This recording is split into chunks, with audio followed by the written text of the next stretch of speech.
Autrement dit, s'éloigner de Dieu, c'est la mort.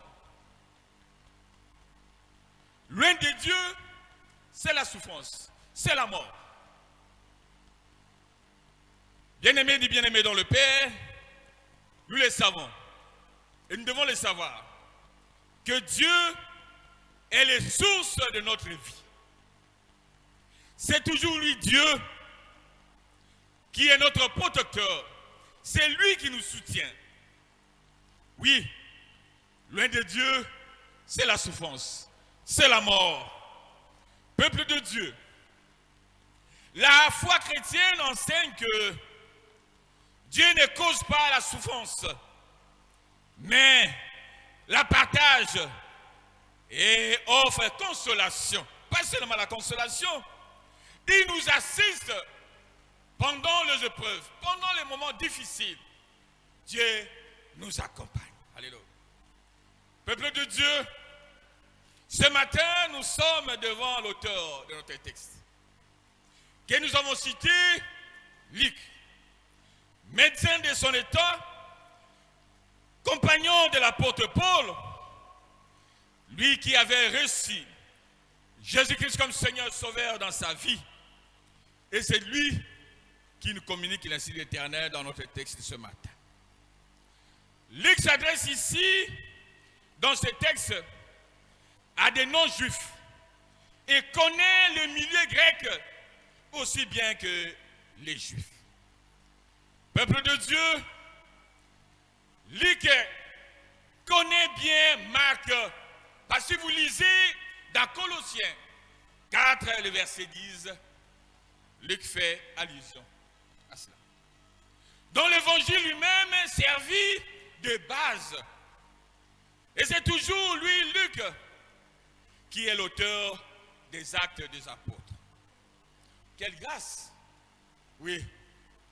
Pas seulement Luc. Nous aussi, nous sommes appelés à avoir des grâces partout où nous sommes. Dans la maison, au travail, à l'église, partout où nous sommes, bien-aimés. La grâce de Dieu est appelée à nous accompagner. Alléluia. Et dans le texte de ce matin, il s'agit ici de la suite de la parabole du fils prodigue. Et cette parabole est la plus familière et la plus aimée de toutes celles prononcées par le Christ. Nous connaissons bien l'histoire de cette parabole. Il s'agit ici, laissez-moi vous le résumer, de la résumer. Il s'agit ici d'un fils qui vivait dans le foyer de son père. Il était béni. Mais le fils a pu demander à son père, Père, donne-moi la part de mon héritage. Et papa lui a donné sa part. Il est parti avec ça. Il a tout dépensé. Et là, il était en difficulté. Oui. Luc ici fait partie des serviteurs de Dieu très importants. Et ici, il nous fait partager cette parabole la plus longue et le plus détaillé et contient plus d'une leçon. Ce qui est exceptionnel. Ce qui nous intéresse plus ce matin, peuple de Dieu, la partie que nous avons lue, pour ceux qui sont venus à l'état, nous avons lu dans Luc chapitre 15, le verset 17 jusqu'au verset 20. Et dans cette parabole, il y a ici la prise de conscience du mal fait dans sa souffrance. Parce qu'après avoir tout dépensé, il était dans la souffrance. Et le fils a pris conscience de son état. Alléluia. Et ici, il est à la recherche de la prise de décision vis-à-vis du mal qu'il a causé à son père. Oui, nous sommes appelés à nous réconcilier. Parce qu'il a eu conscience, non. J'ai retourné vers mon père pour lui demander pardon, Père. J'ai mal fait. Je ne suis plus digne d'être ton fils. Oui, peuple de Dieu, nous sommes appelés à faire autant dans nos vies de chaque jour de la prise de conscience.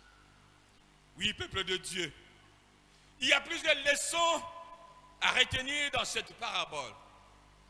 La question que nous pouvons nous poser ce matin est de savoir, que dois-je faire pour ne pas s'éloigner de Dieu? Parce que le thème de ce matin nous dit, bien aimé dans le Père, ne nous éloignons pas de Dieu. Ne vous éloignez pas de Dieu. Loin de Dieu, c'est la souffrance. Loin de Dieu, c'est la mort. Nous sommes devant un danger. Que dois-je faire pour ne pas s'éloigner de Dieu? Autrement dit, que dois-je faire pour me réconcilier vis-à-vis de mon Père, vis-à-vis de mon Dieu, vis-à-vis de mes frères et sœurs? Il y a deux catégories ici de personnes. Tu es dans quelle position ce matin? Il s'agit de vous qui êtes là. Vous êtes devant un danger ou bien vous êtes déjà dans les dangers? Celui qui est dans les dangers se pose la question. Que dois-je faire pour sortir de ces dangers? Vous êtes devant le danger, que dois-je faire pour ne pas tomber? Pour que alléluia, pour que ce danger puisse m'épargner. Alléluia. Ah, le Seigneur est en train de mettre à cœur la réalité de la vie de Kinshasa avec les Kuluna. Alléluia, alléluia, alléluia. Hier, j'étais à Kingaba, il y a eu mort d'homme à Kingaba. Là où j'étais, il y avait des coups de balles. J'ai vu un Kuluna passer blessé. Et on me dit, on a coupé le bras de l'autre. On a tiré des balles à l'air. Et la balle est allée tomber sur un garçon qui venait de jouer. Et il est mort sur place. Waouh! La réalité de la vie de Kinshasa. La réalité de nos vies. Tu es dans quelle position? Peuple de Dieu. Et pour nous aider ce matin. Que faire? Nous avons trois leçons, trois conseils à vous donner. La première des choses, la prière est la première des choses comme solution. Je suis dans le danger. Je suis devant un danger. Alléluia. La prière. Alléluia, alléluia. Il y a un frère qui m'a posé la question de sorte de prière. Il condamnait les gens qui priaient à haute voix, qui chassaient les démons. Que ces gens-là puissent mourir par rapport à leur prière. Oui, une longue histoire. Ça peut être en haute voix. À un moment, on condamnait les gens qui priaient à l'esprit pentecôtiste. Je me rappelle il y a des années, il m'avait m'empêché. Pas d'esprit de pentecôtiste ici, hein, Manoki. Mais aujourd'hui, on commence à s'adapter à cela. Que ce soit en haute voix, la prière, l'intimité avec Dieu, Dieu vous écoute. Oui, il faut la prière. La prière ici, c'est une demande au secours, mon Dieu. Je suis en train de penser au brigand qui était avec Jésus sur la croix. Il a fait une demande. Seigneur, souviens-toi de moi. Et directement, il a reçu la grâce du Seigneur. Il a été pardonné. Il est au ciel. Lui qui était coupable, mais par sa demande, par sa prière, Dieu a exaucé. Qu'est-ce qui vous empêche aussi ce matin de demander à ce Dieu-là? Il est capable de prier. Quel que soit le mal que tu as fait, alléluia. Là, j'ai donné un exemple. Vous savez que notre rôle, c'est toujours d'encadrer des gens, de conseiller les gens. Il y avait un monsieur qui était en voyage, il a laissé sa femme. Il n'appelait pas sa femme. Et la femme, dans sa souffrance, la femme est tombée grosse, en dehors de son mari. Et lorsque le mari est rentré, le mari a eu pitié de lui. Ma femme, c'est de ma faute. Je te pardonne. Je te prends toujours en mariage. Je vais garder cette grossesse jusqu'à la naissance. Oui. Mais quel est le mal que tu as fait que Dieu va vous abandonner? Loin de là. Dieu a besoin de toi, bien-aimé dans le Seigneur. Oui, peuple de Dieu. Et pour ceux qui sont en danger. J'ai envie de penser aux gens ici à cause des difficultés de la vie. Il faut aller voir les féticheurs pour avoir de l'argent. Pour qu'on puisse avoir le mariage. On puisse avoir du boulot. Il faut aller voir les marabouts. Il faut entrer dans les loges. Alléluia. beaucoup de cas, pour le moment, pour avoir de l'emploi, il faut accepter cette loge-là. Ou bien tu es dans les loges, ou bien tu n'as pas l'emploi. Tu es tenté, tu ne sais pas où aller. Mais par la grâce du Seigneur, tu vas t'en sortir. Et deuxième chose à faire, bien-aimés, il vous faut la maturité spirituelle. Toi qui es en danger, toi qui es devant les dangers, il te faut la maturité spirituelle.